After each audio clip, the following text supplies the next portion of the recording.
Daily. Taste the Daily. பீகாரை பொறுத்தவரையில் தமிழகம் போன்ற மிக முன்னேறிய மாநிலம் இல்லை. இப்போ அங்கே கல்வியில் பீகார் பின்தங்கி இருக்குது, தொழில்துறையில் பின்தங்கி இருக்குது, சுகாதாரத்துறையில் பின்தங்கி இருக்குது. அதனால் அதில் ஒரு சில இப்போ மக்கனா அப்படின்னு ஒரு மிக முக்கியமான பயிரை அங்கே கொண்டு வரணும் அப்படின்றதுக்காக அதுக்கு நிதி ஒதுக்குறாங்க. ஆனால் தமிழகத்திற்கு செலவிடக்கூடிய தொழில்துறையில், ஏன்னா தொழில்துறையில் தமிழகம் முன்னேறிய மாநிலம் அதிகமாக இருக்குது, தமிழகத்திற்கு செலவிடக்கூடிய சுகாதாரத்துறையில் செலவிடக்கூடிய அந்த பணம், கல்வி, தொழில்துறை, இது மாதிரி எல்லாம். இப்போ எம்எஸ்எம்இ எடுத்துங்க, எம்எஸ்எம்இயில் நம்ம 10% மேலே நாம் தான் இங்கே நாம் தான் அந்த திட்டங்களின் மூலம் பயன்பெற்றோம். எது? தமிழ்நாடு. ஆனால் பீகாரில் 2% கூட பயன்பெறலை.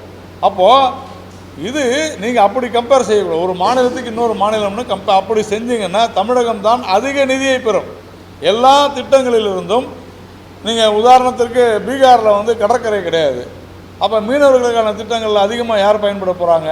தமிழ்நாடு தான் பயன்பட போகுது. அப்போ பீகார் அவங்களுக்கு மட்டும் ஏன் கொடுத்தீங்க?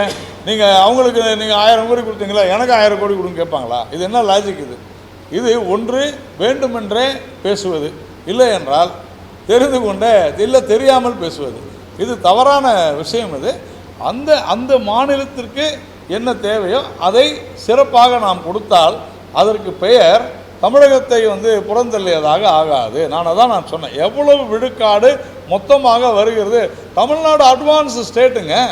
அதனால் பீகாருக்கு கொடுக்க வேண்டிய அந்த நிதி தமிழகத்திற்கு கொடுக்க வேண்டியது இல்லை. நாம் ஏற்கனவே அச்சீவ் பண்ணிட்டோம். அதை விட அதிகமாக பல்வேறு துறைகளின் மூலமாக தமிழகத்திற்குத்தான் இந்தியாவிலேயே அதிக நிதி வரும். இதுதான் விஷயம். தமிழ்நாட்டில் இருக்கக்கூடிய 100 நாள் வேலைவாய்ப்பு திட்டத்தின் மூலமாக வரக்கூடிய பணத்தை விட பீகாரில் குறைவு தான். ஏற்றுக்கொள்வீர்களா? அதான உண்மை. அப்புறம் எப்படி நீங்கள் அதை கம்பேர் பண்ணுறீங்க? அது தவறு.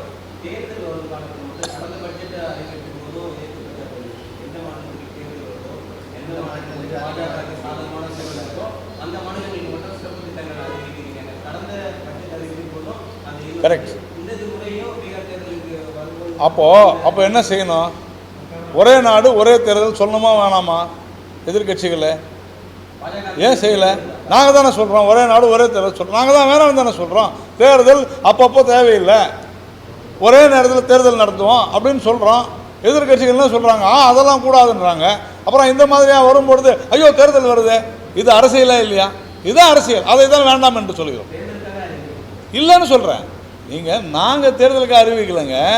நீங்கள் இது தேர்தலுக்காக அறிவிக்கப்பட்டது என்றால் 2 வழி தான். ஒன்று, பீகாருக்கு நிதி கொடுக்காதுன்னு சொல்லணும். சொல்லுவாங்களா? சொல்ல மாட்டாங்க. ஏன் சொல்ல மாட்டாங்க? அங்கே அவங்களுக்கு ஓட்டு விடாது. இல்லைன்னா என்ன சொல்லணும்? ஏற்றுக்கொள்ள வேண்டும். இது போன்ற அடிக்கடி தேர்தல்கள் வருவதனால தான் செலவுகள் அதிகமாகிறது, எல்லோருடைய உழைப்பும் போகிறது, இந்த மாதிரியான குற்றச்சாட்டுகள் வராது இருக்கும். நீங்கள் அப்படி பார்த்தீங்கன்னா இந்தியாவில் எந்த மாநிலத்துக்கு நம்ம நிதி அறிவிக்கவே முடியாது. இப்போ நாளைக்கு டெல்லி தேர்தல் 5ஆம் தேதி. அப்போ இன்றைக்கி இந்த பட்ஜெட்டே வரக்கூடாதுன்னு சொல்லுவீங்களா? டெல்லி தேர்தல் இருக்கிறது, பட்ஜெட்டே சொல்லக்கூடாதுன்னு சொல்ல முடியுமா? அதனால தான் சொல்கிறோம் அதெல்லாம் வேண்டாம், நம்ம ஒரே நேரத்தில் தேர்தல் நடத்துவோம் சொல்கிறதுக்கு காரணம் அதுதான்.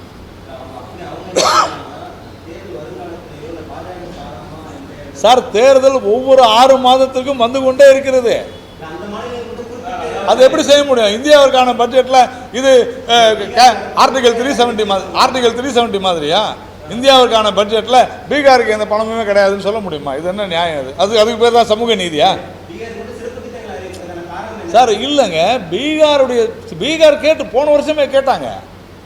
அதனால தான் விஷயமே. அதனால் இப்போ அங்கே அதுதான் சொல்கிறேன். ஒரு வீட்டில் இது ஒரு வீடு, ஒரு குடும்பம். இந்த குடும்பத்தில் நலிவுற்ற அல்லது நோய்வாய்ப்பட்டிருக்கக்கூடிய ஒரு குழந்தைக்கு உங்கள் வீடாக இருந்தாலும் என் வீடாக இருந்தாலும் சிறப்பான கவனிப்பு இருக்குமா இருக்காதா? இவ்வளோதான் விஷயம். அதை பீகாருக்கு செலுத்துகிறோம், இவ்வளோதான் விஷயம். தவறு ஒன்றும் இல்லை. ஆனால் அதற்காக இன்னொரு மகன் சுகாதார குறைவாக இருக்கிறான்னு சொல்கிறதுனால ஹாஸ்பிட்டலுக்கு நான் 100 ரூபாய் செலவு பண்ணேன் அப்படின்னா இன்னொரு பையனுடைய கல்விக்காக நான் 300 ரூபாய் கூட செலவு பண்ணுவேன். அதைத்தான் தமிழகத்திற்கு செய்து கொண்டிருக்கிறோம். இதுதான் விஷயமே. ஆனால் நீ ஏன் 100 ரூபாய் செலவு பண்ணுற அப்படின்னு கேட்பது அறியாமை, அரசியல்.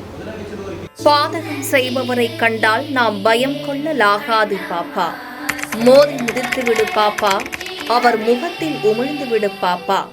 அண்மை செய்திகளை உடனுக்குடன் தெரிந்து கொள்ள இணைந்திருங்கள் எம் நாடு தொலைக்காட்சியுடன்.